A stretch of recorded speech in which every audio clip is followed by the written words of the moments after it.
होता. त्यामध्ये असं सांगितलं, विरोधकांनी असं सांगितलेलं की भाजप हा मुस्लिम करिता राजकारण करतोय. आणि मध्ये मोस्टली लोकांचं असं होतं की 2019ला जी निवडणूक झाली त्यानंतर त्यांची नावं गेली त्यामधून. त्याच्यामध्ये नेमकं काय झालंय, कशामुळे नावं गेली आणि त्याच्यावरती उपाय काय.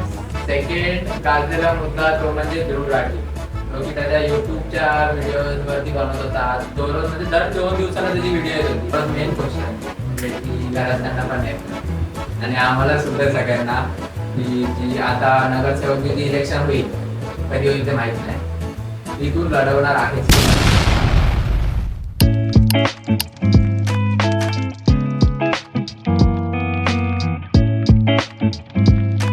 नमस्कार, मी आर्यन तुमचं स्वागत करतो आजच्या आपल्या क्वेश्चन अँड सिरीजच्या ब्लॉगमध्ये. नेमका आज ब्लॉग नाही आहे, क्वेश्चन अँड सिरीज करणार आहे, क्वेश्चन आन्सरची सिरीज करणार आहे. मी फर्स्ट टाइम ट्राय करणार आहे, जे की आपल्या घरातलेच मेंबर आहेत. थोडेफार काही क्वेश्चन्स आहेत, लोकसभाची इलेक्शन झाली आहे, पॉलिटिकल क्वेश्चन्स असणार बेसिकली, आणि त्यामध्ये थोडंफार फन वगैरे पण असेल. सो तुम्हाला इंटरेस्ट असेल तरी हा क्वेश्चन अँड आन्सरची सिरीज तुम्ही पूर्ण बघा. आणि हां, बेसिकली त्यामध्ये कल्याण डोंबिवलीमध्ये जिथे मी राहतो तिकडचं त्यांनी सांगितले एक्झाम्पल्स वगैरे की काय डेव्हलपमेंट वगैरे झाले त्यामुळे. आणि अजून काय बोलणार. So without wasting any time चला चालू करूया. मी सांगितलेलं की घरातलाच माणूस आहे, ज्याला तुम्ही स्टार्टिंग पासून बघितलंय ब्लॉगमध्ये. अलिबागचे ब्लॉग झाले, ट्रॅव्हलिंगचे ब्लॉग झाले. आता त्यांचा काका आहे जो की स्वतःच पॉलिटिक्समध्ये आणि जो डोंबिवलीमध्ये काम करतो, तो इंट्रोडक्शन देईल की नेमकं त्याचा पद काय आणि त्याला आपण क्वेश्चन केलं. नमस्कार, मी राहुल रामचंद्र सकपाळ. सध्या माझ्याकडे भारतीय जनता पार्टी डोंबिवली पश्चिम सचिव पदाची जबाबदारी आहे. त्याला आता वर्ष होईल, 8-9 महिने झाले. गेल्या वर्षी डिसेंबरमध्ये 25 डिसेंबरला या कार्यालयाचं उद्घाटन झालं. माननीय नामदार रवींद्र चव्हाण साहेब यांच्या हस्ते. हे कार्यालय आहे माझं सगळं, इथे मी बसतो. आणि त्याचसोबत मी आमदार प्रवीण दरेकर साहेब आहेत, ते गटनेते आहे भाजपचे, त्यांचं सुये साहेब म्हणून काम पाहतो. आणि बाकी इथे सोशल वर्क चालू असतात.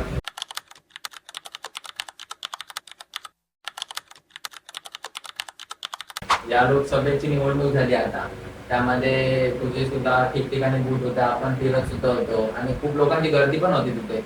बट काही लोकांचं असं झालं, म्हणजे काही म्हणजे मोस्टली लोकांचं असं होतं की 2019ला जी निवडणूक झाली त्यानंतर त्यांची नावं गेली त्यामधून.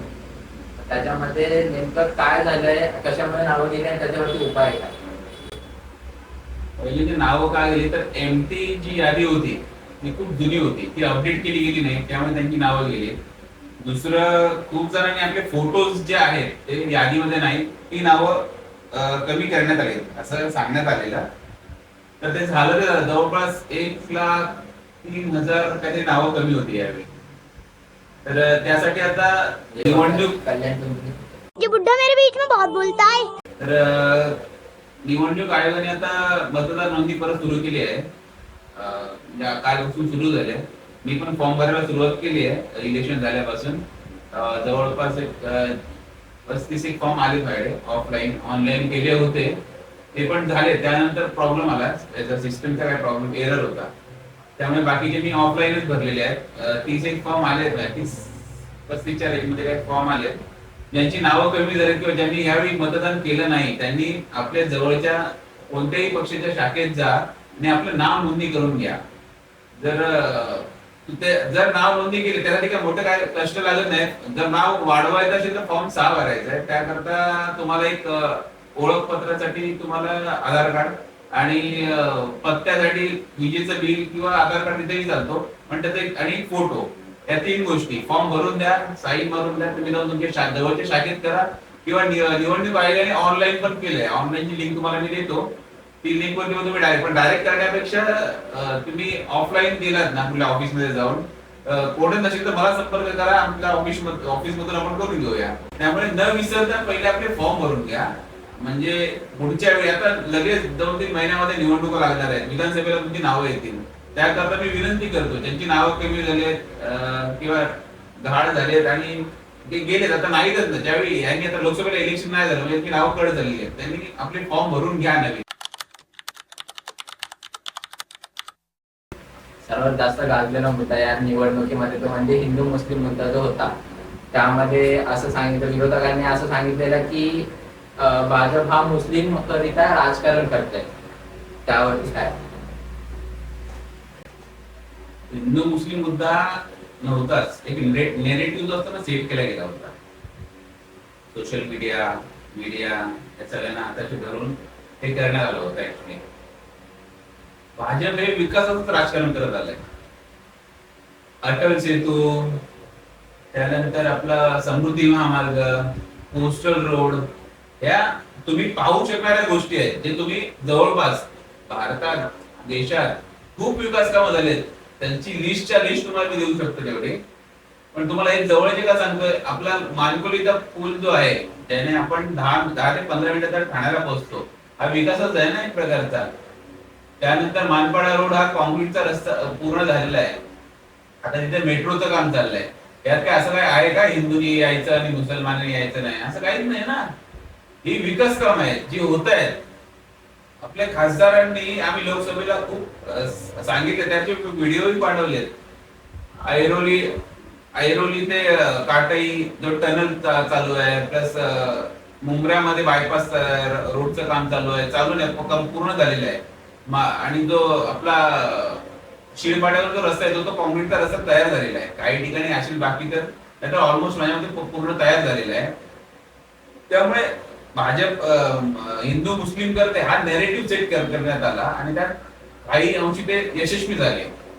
पण यावेळी विधानसभेच्या वेळी आमची जी पूर्ण टीम आहे भाजपची, IT सेल असू द्या किंवा आमच्यासारखे जे कार्यकर्ते असतात सोशल मीडियावरती, ग्राउंड लेवलवरती, ते आम्ही लोकांपर्यंत कामं पोहोचवण्याचा पूर्णपणे प्रयत्न करू. कुठल्याही नेरेटिव्हला कोण बळी जाणार नाही याची काळजी घेऊ. त्याचसोबत आता विधानसभा निवडणुकीमध्ये आमचा मेन फोकस जो असेल तो माननीय नामदार रवींद्र चव्हाण साहेब, ते इथे स्थानिक उमेदवार पण असणार आणि आमदार आहेत. तर त्यांची जी कामं आहेत गेल्या 5 वर्षातली, दादा इथे गेल्या 15 वर्ष आमदार आहेत, तर गेल्या 15 वर्षांची कामं झालेत दादांच्या माध्यमातून, ती पूर्णपणे आम्ही लोकांपर्यंत पोहोचवण्यासाठी जेवढी काही यंत्रणा राबवता येईल किंवा कुठल्या माध्यमातून, सोशल मीडियाच्या माध्यमातून जेवढं लोकांपर्यंत पोहोचता येईल तेवढं पोहोचायचा प्रयत्न करू. जसं की तू म्हटला की विकास कामं केले, जसे की अटल सेतू. आता रिसेंटलीच मी एक न्यूज बघितली त्यामध्ये एका काँग्रेसच्या लीडरने सांगितलेलं की 1 फीट पर्यंतचा खड्डा आहे अटल सेतूला. तर त्याचं नक्की काय? मी त्याचं नाव आपण घेऊ शकत नाही कारण एवढा मोठा आम्ही अजून नाहीये कोण. त्यामुळे त्यांनी जे आरोप केले ते जे आहेत ते अटल सेतूचे नाहीत आहे. अटल सेतूला जे सर्व्हिस रोड कनेक्ट झालेले आहेत ना, त्यावरती काही प्रमाणात हे झालेलं आहे थोडंफार. ते अटल सेतू हा पूर्णपणे वेगळा विषय आहे आणि हे जे कनेक्टिव्हिटी असते सर्व्हिस रोड जे कनेक्ट रोडला, त्याच्यावरती थोड्या प्रमाणात संकलन झालेलं आहे. त्यावरती काम सुरू पण आहे. माझ्या मध्ये ते काम झालंय आता पूर्ण. जे काम बाकी होतं ते करून घेतलंय. त्यावर हे असं नेरेटिव्ह सेट केला जातो. तुम्ही सोशल मीडियावर खूप चांगल्या प्रकारे पाहू शकता ते. आणि आता भाजपचे जे कार्यकर्ते आहेत हे खूप चांगल्या प्रकारे ऍक्टिव्ह झालेले आहेत. लवकरच मी त्यांची नाव पण तुम्हाला सांगेन किंवा मी पोस्ट करेन माझ्या पेजवर. हा, तिथे फॉलो करा. तुम्ही फॉलो करा फेसबुकला वगैरे. फेसबुक आहे, इन्स्टा आहे, त्यावरच सांगेन तुम्हाला. बाकी खूप नेरेटिव्ह चुकीची गोष्ट केली जाते काँग्रेसकडून या गोष्टीसाठी. म्हणजे पूर्ण जे झालंय ते दाखवत नाहीत. कुठेतरी छोटस काम राहिलंय किंवा काय थोडंसं झालं की त्यावरून सांगतात की इथे हे झालं, तिथे ते झालं. तुम्ही अख्खा रस्ता सोडून दिलात आणि येऊन पुढे थांबलात. जिथे सर्व्हिस रोड कनेक्टिव्हिटी दिले अटल सेतूला जाण्यासाठी, तिकडे तुम्ही दाखवताय.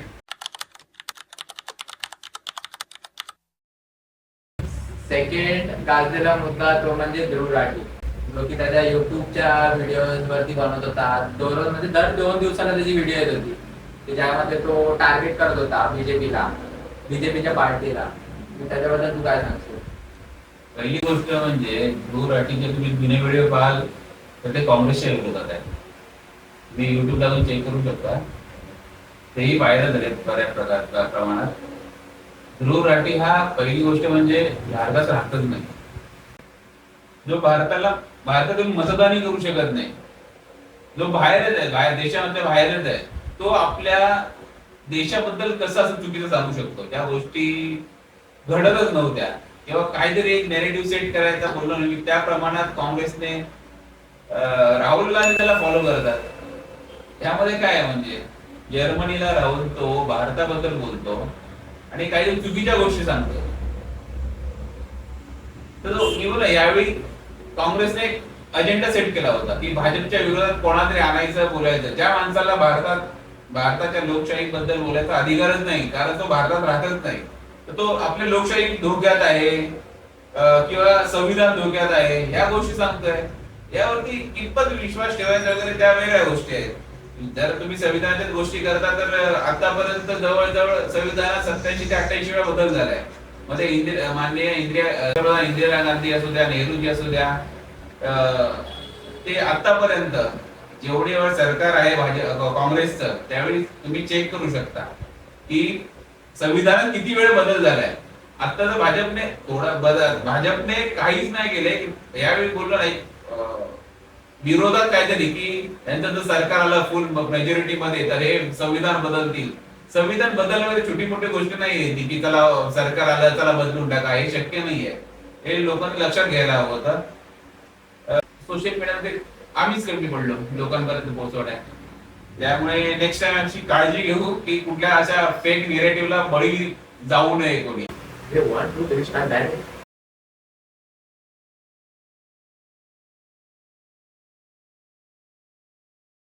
सर्वात मेन क्वेश्चन म्हणजे की घरात त्यांना पण आहे आणि आम्हाला सुद्धा सगळ्यांना की जी आता नगरसेवकची जी इलेक्शन होईल कधी होईल ते माहित नाही, ती तू लढवणार आहेस की नाही? कसं आहे पक्षाचं जेव्हा काम करत असतं त्यावेळी आपला संपर्क व्हावा लोकांपर्यंत की लोकांना थेट दादापर्यंत पोहोचता येत नाही. तर लोकांना कुठेतरी भाजपचा संपर्क होण्याकरता हे ऑफिस टाकलं मी 25 डिसेंबर 2023 ला. तेव्हापासून बऱ्याचशा लोकांचा संपर्क माझ्याशी झाला. माझ्या थ्रू दादांना कामं सांगण्यात आली, दादाने तिकडून त्याच्यावरती कारवाई केली, लोकांना मदतही झाली खूप. त्यामधून इलेक्शन लढवायचं किंवा नाही लढवायचं हा पक्षाचा प्रश्न आहे. जर पक्षाने जबाबदारी दिली की लढवायचंय तर लढवायचं, पक्ष बोलला नाही लढवायचं काही हरकत नाही. ते वेळ येईल तेव्हा पाहू आपण. त्याबद्दल काय आताच वक्तव्य करणं बरोबर नाहीये, कारण प्रत्येक जण इच्छुक तर कोण सगळेच असतात. प्रत्येकाला वाटतं कुठल्या पक्षाने कुठल्या दुसऱ्या व्यक्तीला जाऊ की तुम्हाला इथून इलेक्शन लढवायचं आहे, काही हरकत नाही.